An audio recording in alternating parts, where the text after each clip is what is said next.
Hey there, interneters, whatever. You know what you are. You know what I'm trying to say. What I wanted to show you today was a knife. Well, a series of knives, but it's just a knife. So I mean, it's kind of hard to explain. I'll just show you. So this is it here. This is called a Kershaw blade trader, and it's made in Japan. I don't know if they're in business anymore. It got the look of something that was made probably maybe in the 80s or something. But I never saw them before. A couple years ago, I was going by a yard sale and I saw this thing. I was like, at first it just looked like some kind of a kitchen thing. But they didn't want much for it, so I bought it. And I mean, it looks like a kitchen knife, yeah. Just looks like a regular chef's knife.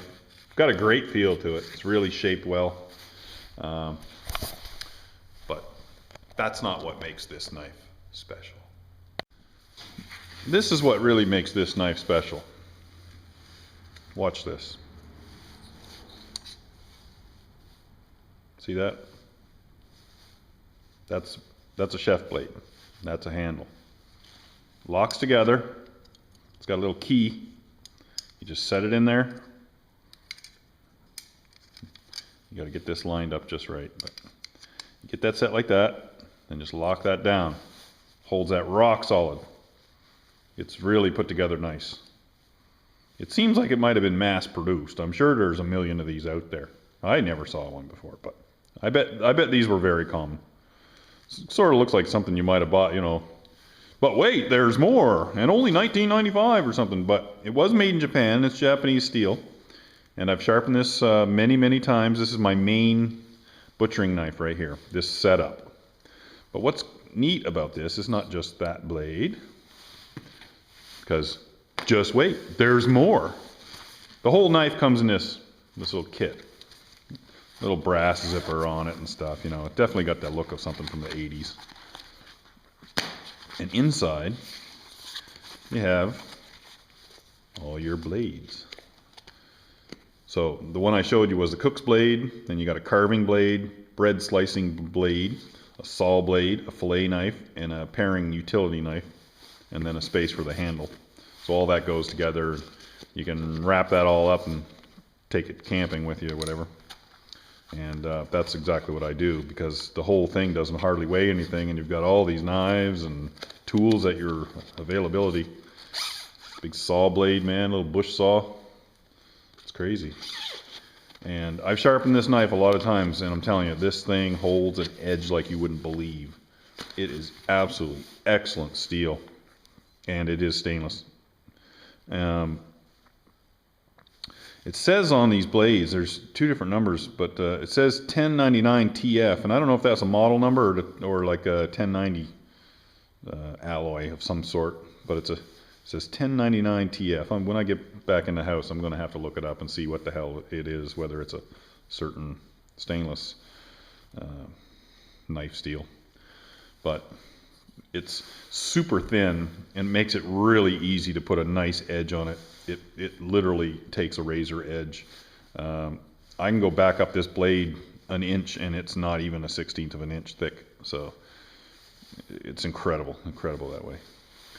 And when I was at the same yard sale, what was really neat was that they had this other pack. And I almost walked away and didn't even notice this one. It says on the outside of the pack, Kershaw Camp Tool Trader. And it's got another handle, exact same handle. And it's got camp tools. You got a giant spoon, a fork, and a big spatula. Big stainless spatula, all made from the same stuff, same material. Super high quality. It all goes together the exact same way. Got yourself a camp spatula. And it's mostly very light. The handle's very light, like a high density plastic. Just incredible. It's one of these little things that I bet you back when this was sold, this was cheap. I bet it was dirt cheap. I bet they were selling these for $29.95 or some damn thing. Back when Japanese stuff was really inexpensive in the 80s. They were China. They were China back then. But this was like well, modern China is like Japan in the 70s, 60s and 70s. They made a lot of crap. And that they created a bad reputation. But in the 80s, they decided they were going to try and change that reputation. Maybe China will do the same. Try and change their reputation for pumping out cheap crap by the boatload. But there's probably more money in creating cheap crap than there is creating quality. I think the Japanese it started getting to their conscience and they didn't want to be known as junk creators. But this here's the main blade I like to use, mostly because I use this for butchering. And this will skin things like you wouldn't believe. I know looks like a big chef's knife, but it does a great job because it takes a great edge right to the front.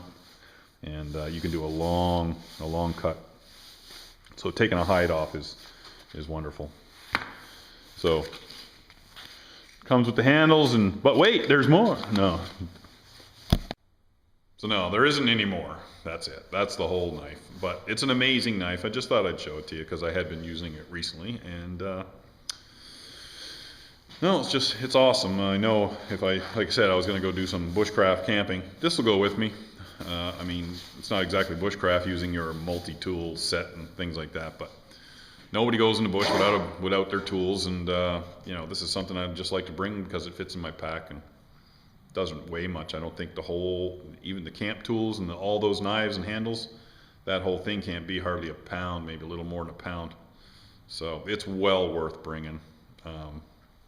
It's not like something you'd have in an ultralight camp set, but I'm not much of a hiker, so usually when I go back in the woods, I don't go too far.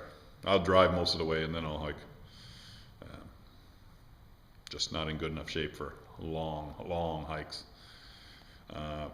But anyway, that's all I wanted to show you. I hope you guys are all having a good time getting ready for Christmas and that. And I had a good weekend, had my kids here, and it was just made my day. And thought I'd send you a little shout out and say Merry Christmas to all you guys, or Happy Holidays, whatever. It doesn't matter. It doesn't matter to me what you call it. It's a time of year when you get together. I'm not religious or anything, but if you are, and that's why you're all getting together and praying to your own gods, more power to you. I never knock you for that. I don't have any of my own. I think I'm my own god.